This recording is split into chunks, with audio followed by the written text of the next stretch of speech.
Salut et bienvenue à tous. Moi, c'est Chouma Emmanuel. Je suis enseignant de mathématiques en ligne.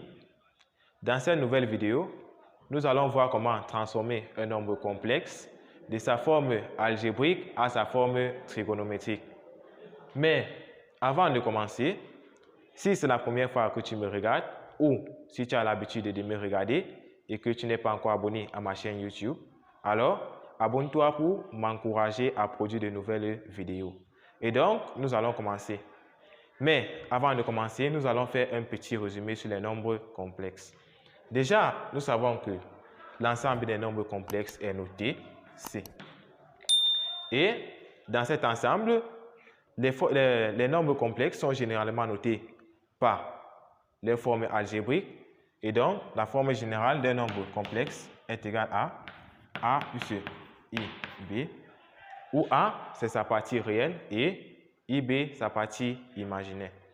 Lorsque nous avons un nombre complexe sous cette forme, que nous appelons la forme algébrique, pour le transformer de cette forme à la forme trigonométrique, nous avons besoin de ce qu'on appelle le module, noté généralement comme ça, ou R. Et donc, nous savons que le module est égal à la racine carrée de A au carré plus B au carré. Lorsque nous déterminons notre module, nous avons ensuite besoin de l'argument que nous notons généralement θ. Et nous obtenons θ à travers les formules suivantes. Cosinus de θ égale A sur R et sinus de θ égale B sur R. Déjà, nous allons rappeler la forme générale d'un nombre complexe en termes de trigonométrie. Si nous avons Z égale A plus IB, ça c'est la forme algébrique, alors la forme trigonométrique de ce même nombre est Z égale R, donc le module multiplié par le cosinus de l'angle θ plus I sinus θ. Alors, comment faisons-nous pour avoir cette relation cosinus θ égale A sur R et celle-ci sinus de θ égale B sur R? Ici, là, nous allons essayer d'obtenir ces relations. Nous allons rentrer là. Si nous avons Z égale A plus IB, et ce même Z est égal à R en facteur de cos θ plus I sinus θ, puisque Z égale Z, nous pouvons écrire tout simplement A plus IB égale R en facteur de cosinus de θ plus I sinus θ. Là, ce que nous allons faire, c'est que nous allons développer cette expression et par identification, nous pourrons déterminer le cosinus de θ et le sinus de θ. En développant, nous avons là R cosinus θ plus I R sinus θ. A plus IB. Et nous savons que deux nombres complexes sont égaux s'ils ont la même partie réelle et la même partie imaginaire.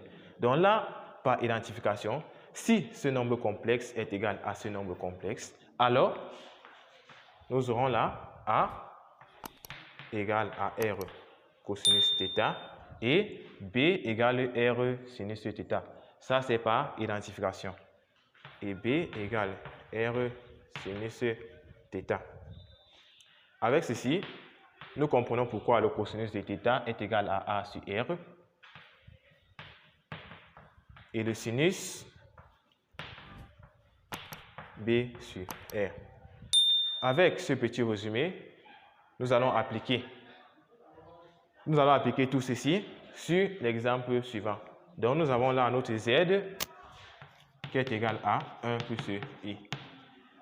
Déjà, pour transformer, nous avons dit sinon, nous avons besoin du module et de l'argument.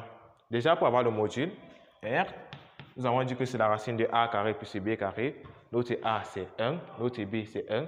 Quand nous pouvons augmenter ici 1, Z égale 1 plus 1I, ça ne change rien. Donc, nous aurons la racine carrée de 1 au carré plus 1 au carré, qui nous donne tout simplement la racine de 2.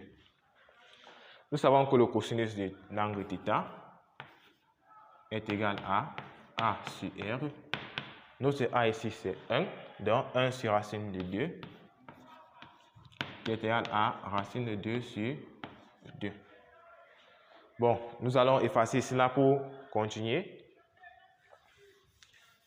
Nous savons également que le sinus de l'angle θ est égal à B sur R. Donc, égal à, notre B c'est 1 sur racine de 2, qui nous donne racine de 2 sur 2. Donc, nous avons là cosinus de θ égale racine de 2 sur 2 et sinus de θ égale racine de 2 sur 2.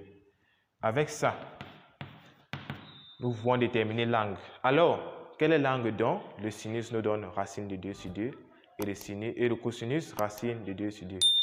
Nous avons une seule valeur pour cet angle et nous la connaissons tous, c'est l'angle pi sur 4 ou 45 degrés. Pi sur 4 radians ou 45 degrés. Ayant obtenu notre valeur de θ et notre module, nous pouvons donner la forme trigonométrique de ce nombre complexe z égale 1 plus i. Donc, la forme trigonométrique de ce nombre est donc z. Nous avons dit la forme générale, c'est r. Notre r là, nous allons déterminer que c'est racine de 2. Donc, racine de 2 multiplié par cosinus de θ, notre θ qui est pi sur 4. Donc, non, nous allons, bon, oui, pi sur 4 plus i sinus pi sur 4. Et donc, nous avons donc notre forme trigonométrique de ce nombre complexe. C'était tout pour cette vidéo. Et surtout, laissez en commentaire ce que vous avez appris dans cette vidéo. Si vous avez des critiques également, vous les laissez en commentaire.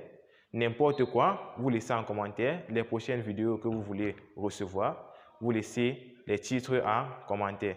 Merci et surtout, abonnez-vous si vous n'êtes pas encore abonné pour m'encourager, comme je l'ai dit tantôt, à produire de nouvelles vidéos.